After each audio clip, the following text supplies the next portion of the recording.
Selamat pagi, sukacita dan damai sejahtera senantiasa melimpah di dalam Tuhan Yesus. Bapak Ibu Saudara, pada pagi hari ini saya akan menyampaikan topik renungan bukanlah orang-orang malam.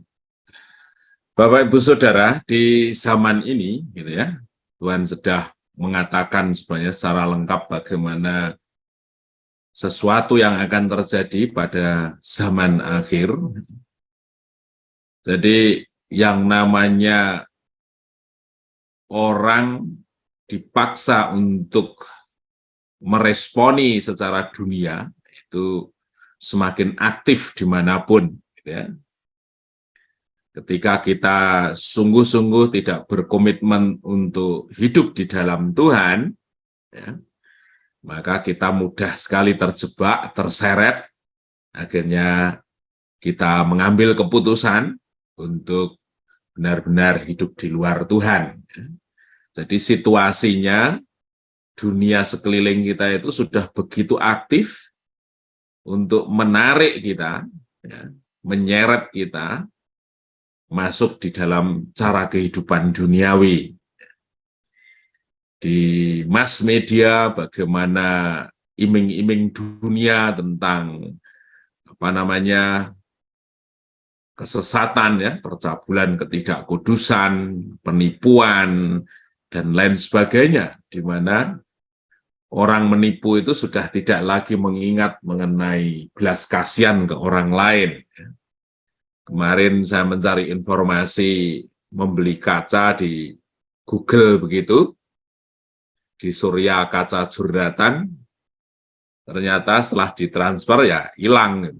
Kok bisa gitu ya, padahal semua tanya jawabnya dan lain sebagainya persis yang saya duga bahwa ini benar-benar toko kaca, ternyata ya dibohongin orang dan lain sebagainya, Bapak Ibu ya. Jadi kalau kita tidak berkomitmen, maka kita akan merespon untuk membalas, untuk bersikap sama tentang ketidakadilan, dan akhirnya kita menjauh dari firman kebenaran. Kita akan ambil ya firman Tuhan dari 1 Tesalonika 5 ayat 4-6. Nah, firman itu berkata demikian, tetapi kamu, saudara-saudara, kamu tidak hidup dalam kegelapan, sehingga hari itu tiba-tiba mendatangi kamu seperti pencuri. Karena kamu semua adalah anak-anak terang dan anak-anak siang. Kita bukanlah orang-orang malam atau orang-orang kegelapan. Sebab itu baiklah jangan kita tidur seperti orang-orang lain, tetapi berjaga-jagalah dan sadar. Kita akan mengupas firman Tuhan ini, kemudian kita akan mengambil maknanya untuk kita letakkan dalam akal budi kita, sehingga benar-benar kita diberkati dari firman ini. Ayat yang pertama, yaitu ayat 4, itu berkata, tetapi kamu saudara-saudara, kamu tidak hidup dalam kegelapan, sehingga hari itu tiba-tiba mendatangi kamu seperti pencuri. Ya.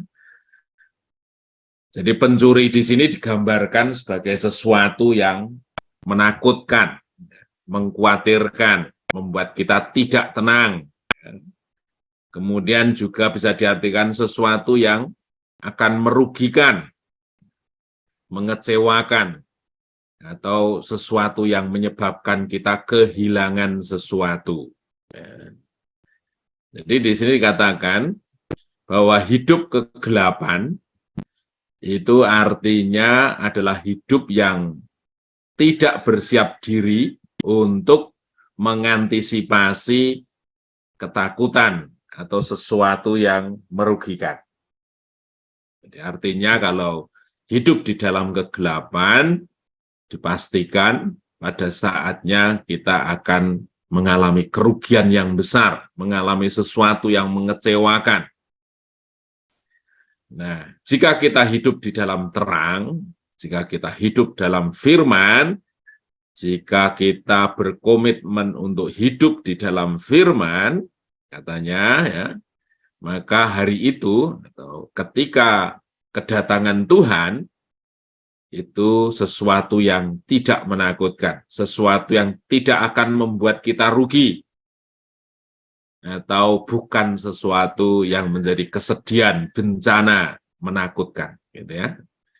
Jadi saudaraku, firman mengajarkan bahwa sesuatu yang benar-benar membebaskan kita dari ketakutan, sesuatu yang bakal melepaskan kita dari kerugian, sesuatu yang tidak membuat kecewa, itu apabila kita benar-benar hidup di dalam terang. Apabila kita berkomitmen penuh untuk hidup di dalam kebenaran. Ya. Kemudian karena kamu semua adalah anak-anak terang dan anak-anak siang, kita bukanlah orang-orang malam atau orang-orang kegelapan. Ini berbicara mengenai integritas. Ya.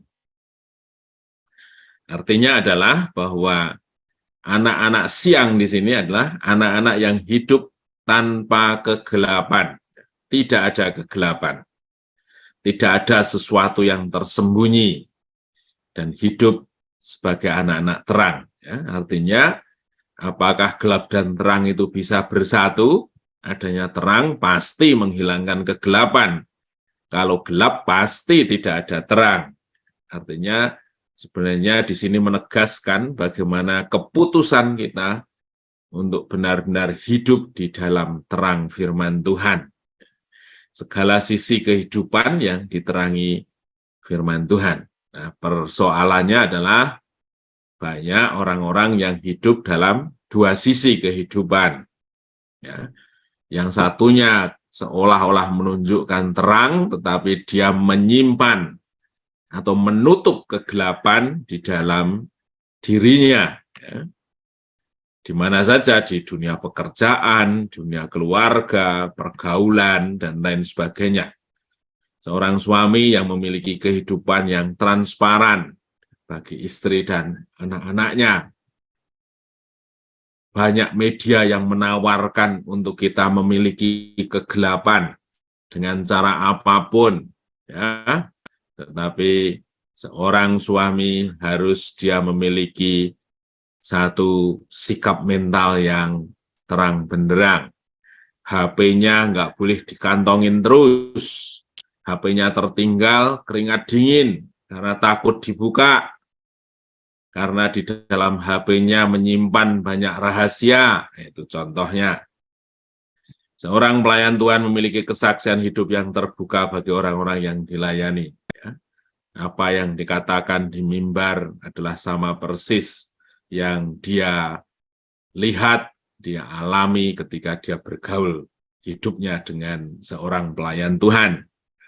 Seorang pegawai yang memiliki integritas terhadap bos maupun pada rekan-rekannya, tidak punya agenda tersembunyi, tidak punya model transaksi yang khusus tersembunyi. Ya. Banyak orang yang diberikan fasilitas kantor, tetapi dia justru menjajakan produk yang lain, misalnya. Ya, itu satu contoh bahwa hidup kita adalah hidup yang memiliki terang yang sesungguhnya. Saya begitu yakin ketika kita benar-benar berkomitmen pada terang ini, dari situlah awal pekerjaan Tuhan terjadi. Ketika ada kegelapan, maka itu yang menghalangi untuk kita menerima berkat, menerima pertolongan. Ya, semakin terang hidup kita, semakin terbuka hidup kita di dalam Tuhan, semakin nyata kesediaan kita untuk berkomitmen penuh pada Tuhan, maka di situ kita akan melihat tangan Tuhan yang perkasa akan menolong hidup kita. Yang keenam, sebab itu baiklah jangan kita tidur seperti orang lain, tetapi berjaga-jaga dan sadar. Tidur digambarkan sebagai satu kondisi yang membuat kita terlena, tidak waspada, kehilangan fokus, bahkan salah fokus.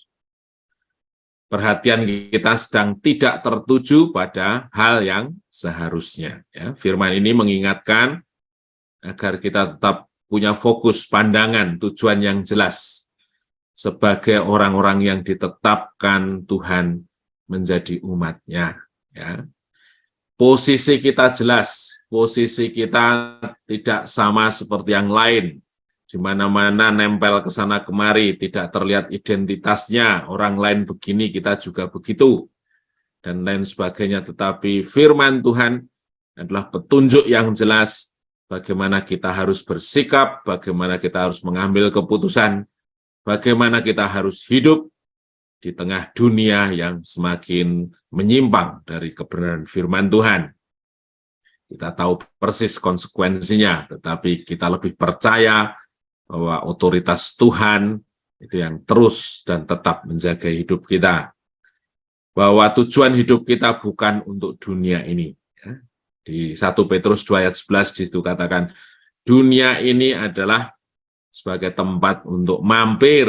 Kita dikatakan sebagai pendatang dan perantau. Tidak sebagai orang yang tinggal tetap. Kalau di bahasa Inggrisnya namanya stranger. Orang asing. Jadi kalau orang asing ya sikap kita pun setiap saat siap untuk berpindah tempat. Tidak untuk tinggal di satu tempat selamanya. Tetapi kita selalu menyediakan untuk pindah tempat. Kita tetap sadar bahwa kita ini sedang dalam perjalanan menuju tanah perjanjian. Kita mendengar ya firman bagaimana Tuhan menuntun orang Israel keluar dari tanah Mesir menuju tanah perjanjian. Demikian gambaran itu persis yang ada pada kita, saudara-saudara. Bahwa kita ini sedang dalam perjalanan. Kita bukan tinggal di kemah untuk tidak berpindah tempat, tetapi kita sedang dalam perjalanan menuju tanah perjanjian di mana Tuhan ada di sana. Terpujilah nama Tuhan. Mari kita teguhkan, kita kokohkan, kita memperbarui komitmen untuk kita tetap tinggal di dalam Tuhan, menyatakan kasih-Nya menjadi berkat bagi banyak orang. Terpujilah namanya. Mari kita berdoa.